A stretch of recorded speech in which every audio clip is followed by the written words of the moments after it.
Welcome to my class. हम पढ़ने वाले हैं चैप्टर 5 अर्थमेटिक प्रोग्रेशन का एक्सरसाइज 5.2 का पार्ट 2 है। एक्सरसाइज 5.2 को जैसा कि मैंने बताया था पिछली वीडियो में कि टोटल 20 क्वेश्चन हैं, तो इसके 4 पार्ट बनेंगे, तो 5 क्वेश्चन से सॉल्व कराए जा रहे हैं। तो पिछली वीडियो में 5 क्वेश्चन से सॉल्व कराए जा चुके हैं। इस चैप्टर में क्वेश्चन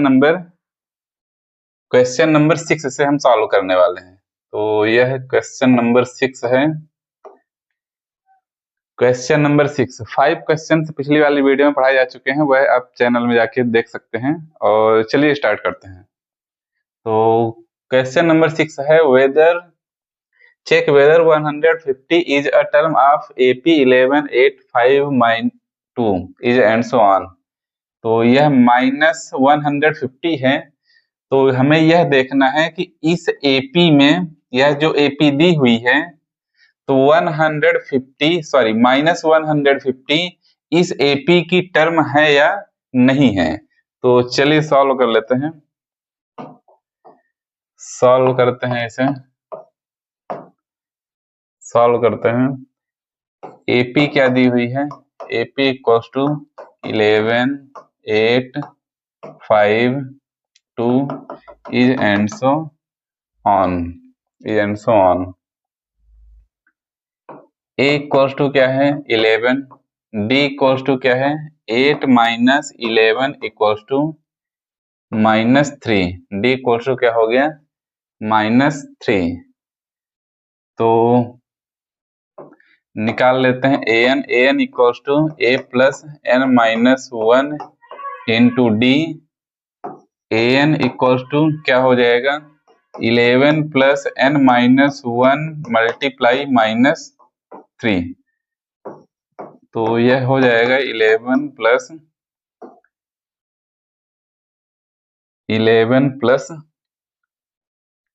-3 का मल्टीप्लाई कर देते हैं अंदर, तो यह हो जाएगा माइनस और प्लस का मल्टीप्लाई -3n प्लस 3 बन जा 3। an इक्वल्स टू क्या हो गया? an इक्वल्स टू हो गया 14 माइनस 3n। अब हमें देखना है an की जगह पे रखकर देख लेते हैं -150। तो -150 इस AP की टर्म है या नहीं है, तो an की जगह पे रख के देख लेते हैं।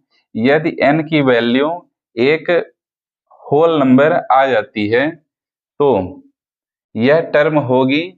तो रख के देख लेते हैं। -150 इक्वल्स टू 14 माइनस 3n। यहाँ पे लिख देते हैं इफ n इक्वल्स टू 150। तो सॉल्व करते हैं इसे। और 14 माइनस 3n इधर आ जाएगा। 3n equals to 14 plus 150। तो n इक्वल्स टू हो जाएगा 164 डिवाइडेड बाई 3।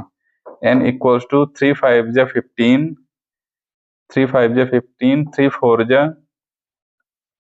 12 और 3 6 जा 18। तो n की वैल्यू यहाँ पे आप देख सकते हैं कि डेसिमल में आई हुई है। तो n की वैल्यू डेसिमल में नहीं हो सकती है, तो यहाँ पे लिख सकते हैं हेंस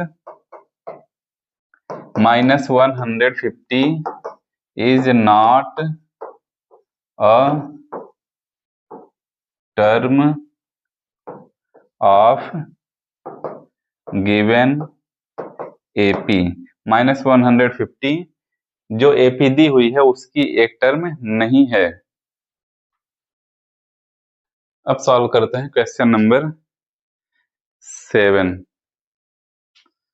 तो चलिए क्वेश्चन नंबर 7 है find 31st term of an AP whose 11th term is 38। तो इस क्वेश्चन में AP की 11th टर्म दी हुई है और 16th टर्म दी हुई है। 16th term 73 11th term 38, 16th term 73 दिया हुआ है और 31st टर्म पूछ रहा है, तो चलिए सॉल्व करते हैं जल्दी से। हमारे पास क्या दिया हुआ है, A11 equals to 38 and A16 equals to 73। यह हमें क्या दिया हुआ है, यह हमें दिया हुआ है, if A11 इक्वल्स टू 38, तो A11 की जगह पे A plus 11 minus 1 into D लिखा जा सकता है या नहीं लिखा जा सकता? लिखा जा सकता है। क्यों? क्योंकि क्वेश्चन जैसे हमारा रहता है formula an equals to a plus n minus 1 into D. तो यहाँ पे n है तो n माइनस ये 1 इंटू डी। तो इसी तरीके से यहाँ पे 11 है तो a plus 11 minus 1 into D equals to 38। Solve कर लेते हैं इसे, तो यह हो जाएगा a plus 10d equals to 38। यह बन गया हमारा इक्वेशन नंबर 1। इक्वेशन नंबर 1 बन गया है। If A16 equals to 75, A equals to 75 है, तो यदि A16 इक्वल्स टू 75 तो A16 को A plus 16 minus 1 into D equals to 75 लिखा जा सकता है। इसे लिखा जा सकता है। तो सॉल्व कर लेते हैं। A plus 15d equals to 75। यह हो गया इक्वेशन नंबर 2। तो अब आप देख सकते हैं कि यहाँ पे दो इक्वेशन बन चुके हैं हमारे पास। तो हम मान लेते हैं कि A और D दो वेरिएबल है। तो पिछले चैप्टर में जैसे हमने दो वेरिएबल को सॉल्व करके एलिमिनेशन मेथड से, सब्स्टिट्यूशन मेथड से सॉल्व करके वैल्यू निकालते थे, तो सेम उसी तरीके से इसे भी सॉल्व कर लेते हैं। तो एलिमिनेशन मेथड से, क्यों? क्योंकि A और दोनों एक कोफिशिएंट सेम है, तो यहाँ पे लिखेंगे subtract equation 1 from equation 2। Equation 2 से इक्वेशन 1 को माइनस कर देंगे, तो लेफ्ट हैंड साइड में जो एलिमेंट्स हैं तो उसको लेफ्ट हैंड साइड में माइनस कर लेंगे, और राइट हैंड साइड में जो एलिमेंट्स हैं तो राइट हैंड साइड में माइनस कर लेते हैं। तो लिख लेते हैं simple A plus 15d minus A plus 10d। इधर माइनस हो गया, इधर क्या माइनस हो जाएगा? 75 माइनस 38। 75 कहां से आ गया? वेयर इज 75 यहां पर 73 है। 73 है, सॉरी 73। तो जहां जहां पे 5 लिखा हुआ है तो वहां पे 3 लिख लेना है, वहां पे हो जाएगा 3। तो 73 एंड 73। चलिए सॉल्व करते हैं इसे। तो यह हो जाएगा A plus 15d minus A minus 10d equals to 73 minus 38। 73 minus 38 equals to हो जाएगा 35। Plus A minus A eliminate हो जाएगा, 15d माइनस 10d क्या हो जाएगा? 5d equals to 35। तो d इक्वल्स टू आ गया 7। d की वैल्यू आ गई है हमारे पास 7, और इस d की वैल्यू को इक्वेशन नंबर 1 में पुट करके या 2 में पुट करके a की वैल्यू निकाल लेते हैं। तो यहाँ पे लिखेंगे substitute value of d in equation 1 या 2 किसी में भी लिखा जा सकता है। तो यह हो जाएगा A प्लस 10d यानी 10 मल्टीप्लाई 7 इक्वल्स टू 38। अब इसे सॉल्व कर लेते हैं, तो यह हो जाएगा A plus 70 equals to 38। A equals to 38 minus 70 a equals to आ जाएगा, a इक्वल्स टू कितना हो जाएगा -32, a इक्वल्स टू आ जाएगा -32। हेंस an इक्वल्स टू होता है a plus n minus 1 into D, यह हम जानते हैं। हमें निकालनी है वैल्यू a13 की, 31st टर्म हमें फाइंड करना है। तो a31 इक्वल्स टू कितना हो जाएगा, वैल्यू रख देते हैं, a की वैल्यू कितनी है -32 प्लस n की वैल्यू है 31 माइनस 1 मल्टीप्लाई डी की वैल्यू कितनी है 7।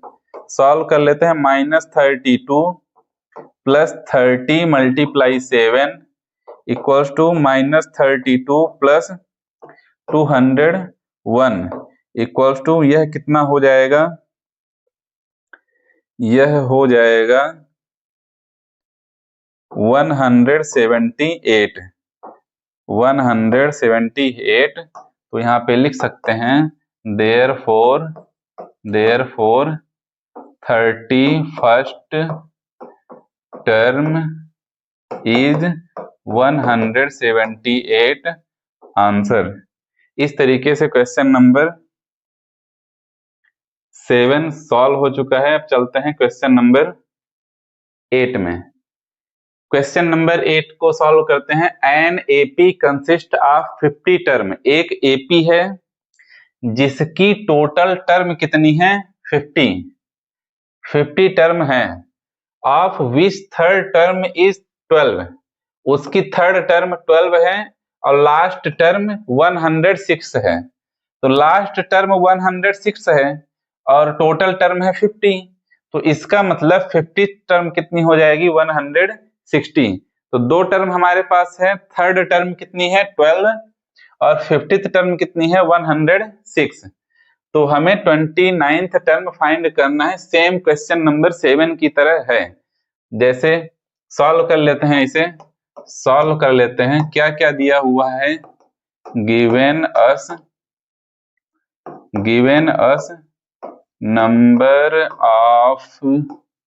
number of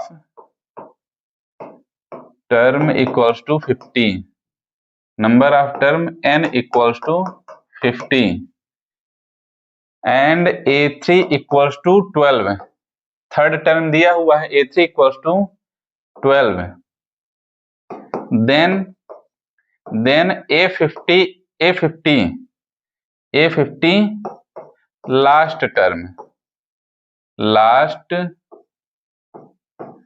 term equals to a50 last term हो जाएगा, a50 कितना हो जाएगा 106। a50 क्यों, क्योंकि टोटल टर्म है 50 और लास्ट टर्म दिया हुआ है 160, तो लास्ट टर्म और 50th टर्म सेम ही होगी। तो सॉल्व कर लेते हैं। अब हमारे पास है a3 और a50। If a3 equals to 12, a3 क्या हो जाएगा a plus 3 minus 1 into D equals to 12 हो जाएगा। यह हो जाएगा a plus 2d equals to 12, यह बन गया इक्वेशन नंबर 1। इक्वेशन नंबर 1 बन गया है। इफ a50 इक्वल्स टू 106, तो यह हो जाएगा a plus 50 minus 1 into D equals to 106, a plus 49d equals to 106, यह हो गया इक्वेशन नंबर 2। सॉल्व कर लेते हैं इसे। सब्ट्रैक्ट इक्वेशन 1 फ्रॉम इक्वेशन 2, तो यह हो जाएगा a plus 49d minus a plus 2d equals to 106 minus 12, तो यह हो जाएगा a plus 49d minus a minus 2d equals to minus करेंगे इसे तो क्या हो जाएगा 94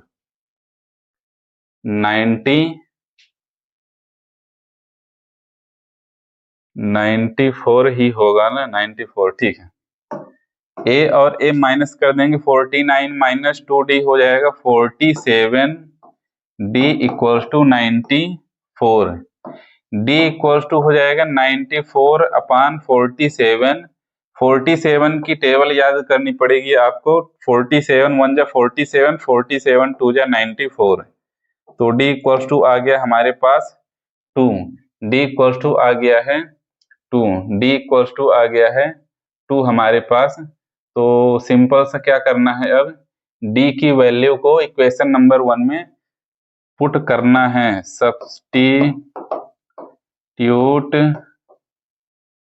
value of d in equation 1। Equation 1 में d की वैल्यू रखते हैं तो क्या हो जाएगा, a प्लस 2 मल्टीप्लाई 2, 2 मल्टीप्लाई 2, क्योंकि यहाँ पे 2d है, 2d equals to 12, equals to 12, तो यह हो जाएगा a plus 4 equals to 12, a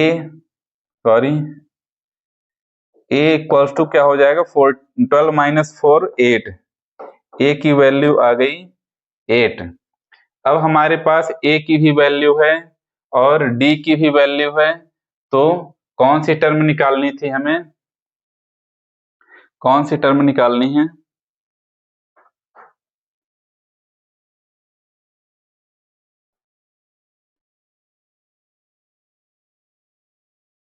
twenty ninth term निकालनी थी। Question find 29th term, 29th term find करना है, तो चलिए सॉल्व करते हैं। Hence A29 an equals to a plus n minus 1 into D. A29 की वैल्यू निकालनी है तो a हो जाएगा 8 प्लस 29 माइनस 1 मल्टीप्लाई d कितना है 2, यह हो जाएगा 8 plus 28 multiply 2 equals to 8 plus 56, तो A29 इक्वल्स टू हो जाएगा 64। तो यहाँ पे सिंपल लिख देंगे, लिख सकते हैं देयरफॉर 29th टर्म इज 64, और यह हो जाएगा हमारा आंसर, यह हो जाएगा आंसर। अब चलते हैं नेक्स्ट क्वेश्चन में। नेक्स्ट क्वेश्चन है 9th नंबर।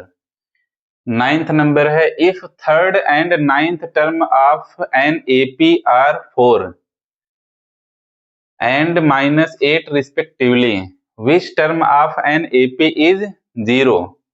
तो थर्ड टर्म और 9th टर्म दी हुई है इस क्वेश्चन में। थर्ड टर्म है 4 और 9th टर्म है -8। तो क्वेश्चन क्या पूछ रहा है, विच term of an AP is 0, कौन सी टर्म 0 होगी, कौन सी टर्म 0 होगी।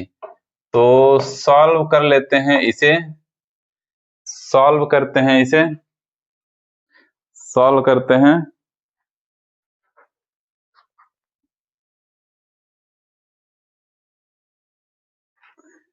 चलिए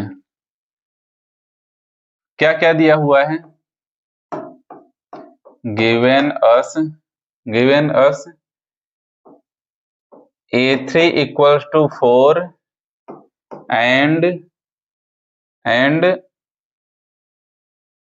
A9 equals to -8। Third term 4 and 9th term है -8। if A3 equals to 4 then A plus 3 minus 1 into D equals to 4, तो यह हो जाएगा A plus 2D equals to 4, equation number 1। और यहीं पे इससे भी निकाल लेते हैं, if A11 equals to A9 equals to -8, A9 क्या हो जाएगा, A plus 9 minus 1 into D equals to -8, A plus 8D equals to -8, यह हो जाएगा इक्वेशन नंबर 2। तो इक्वेशन नंबर 1 और 2 हमारे पास आ चुके हैं, तो सिंपल सा इसे सॉल्व कर लेना है। क्या लिखेंगे, सब्ट्रैक्ट इक्वेशन 1 फ्रॉम इक्वेशन 2। तो यह हो जाएगा A plus 8D minus A minus 2D, sorry A plus 2D equals to -8 -4। तो यह हो जाएगा A plus 8D minus A minus 2D equals to -12। A और A एलिमिनेट हो जाएंगे, यह बचेगा 6D equals to -12। D equals to आ जाएगा -2। D की वैल्यू कितनी आ गई है, -2। D की वैल्यू आ चुकी है -2। D की वैल्यू है -2। चलिए यहां पर A की वैल्यू निकाल लेते हैं। Substitute value of D in equation 1। Equation 1 में D की वैल्यू रखते हैं। इक्वेशन 1 क्या है, A प्लस 2D यानी 2 multiply -2 equals to 4 equals to है 4। सॉल्व कर लेते हैं इसे। A -4 equals to 4, then A equals to हो जाएगा 4 प्लस 4, A इक्वल्स टू हो जाएगा 8। A की वैल्यू आ गई है 8। अब हमारे पास A की वैल्यू है, D की वैल्यू है। क्वेश्चन ये पूछा है। क्वेश्चन क्या पूछ रहा है कि जो AP है, A3 टर्म और A9th टर्म से जो AP बन रही है, तो उस AP में कौन सी टर्म 0 होगी, यह पूछ रहा है। कौन सी टर्म हमें 0 मिलेगी। तो hence an equals to A plus n minus 1,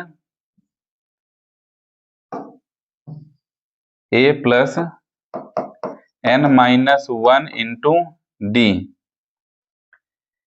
कौन सी टर्म 0 होगी, तो यह देखने के लिए 0 रख देते हैं, वैल्यू रख देते हैं A की 8 प्लस मान लीजिए कि यह 0 है तो n की वैल्यू निकाल लेते हैं। an इसमें 0 है, तो यह हो जाएगा n माइनस 1 मल्टीप्लाई -2। सॉल्व कर लेते हैं इसे एक्सचेंज कर देते हैं। यह हो जाएगा 8 plus n minus 1 multiply -2। Simple सा एक्सचेंज किया गया है और कुछ नहीं। अब सॉल्व कर लेते हैं। यह हो जाएगा 8 प्लस और माइनस का multiply -2n minus minus plus 2 1 जा 2 इक्वल्स टू 0। तो यह हो जाएगा -2n plus 10 equals to 0, -2n equals to -10, n equals to -10 upon -2। यह हो जाएगा n इक्वल्स टू 2 5 जा 10। n की वैल्यू 5 आ गई है। तो यहाँ पे 0 रखा था हमने, n की वैल्यू 5 आई है, तो यहाँ पे लिख सकते हैं therefore fifth term will be 0 of given AP। जो AP दी हुई है उसकी फिफ्थ टर्म 0 होगी। और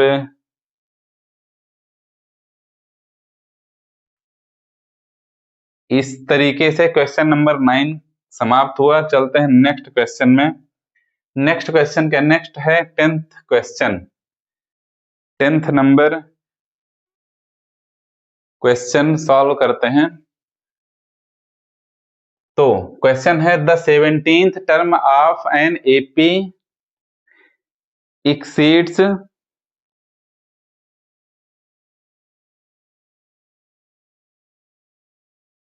it's 10th term by 7, find common difference. Find common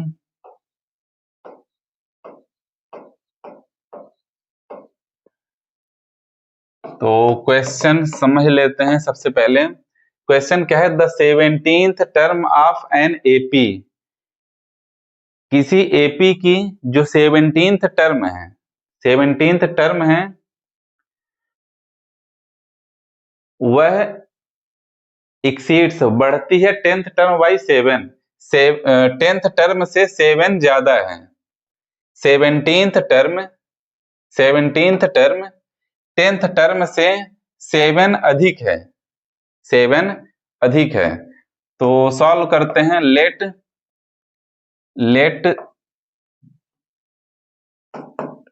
10th term equals to x, मान लेते हैं कि 10th टर्म में क्या है, x है। देन 17th टर्म में क्या हो जाएगी, 17th टर्म हो जाएगी x प्लस 7, क्योंकि क्वेश्चन में सिंपल है कि 17th टर्म 7 ज्यादा है 10th टर्म से। तो सॉल्व कर लेते हैं इसे। सॉल्व 10th टर्म हो गई x, तो 17th टर्म हो जाएगी x प्लस 7, x प्लस 7। तो इफ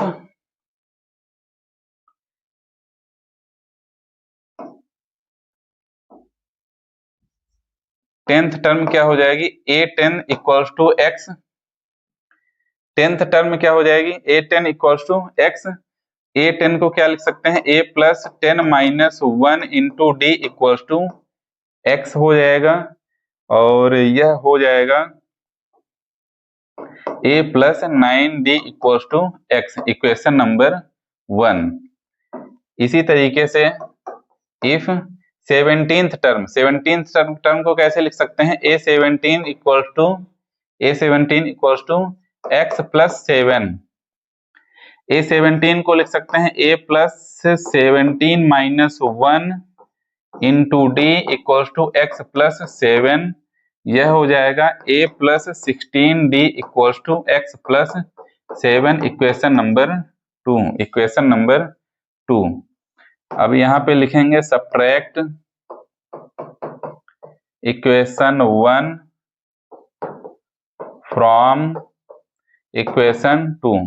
इक्वेशन 2 से इक्वेशन नंबर 1 को माइनस कर लेते हैं, तो यह हो जाएगा a plus 16d minus a plus 9d equals to x plus 7 minus x। तो यह हो जाएगा a plus 16d minus a minus 9d equals to x plus 7 minus x। a और a एलिमिनेट हो जाएंगे, इधर x और x भी कट जाएंगे। कितना आ जाएगा, 16d minus 9d, 16d minus 9d आ जाएगा 7d equals to 7, then d equals to आ जाएगा 1, d इक्वल्स टू आ जाएगा 1। कॉमन डिफरेंस पूछा था, क्या पूछा है, find common difference, find common difference. तो यहाँ पे लिख सकते हैं हेंस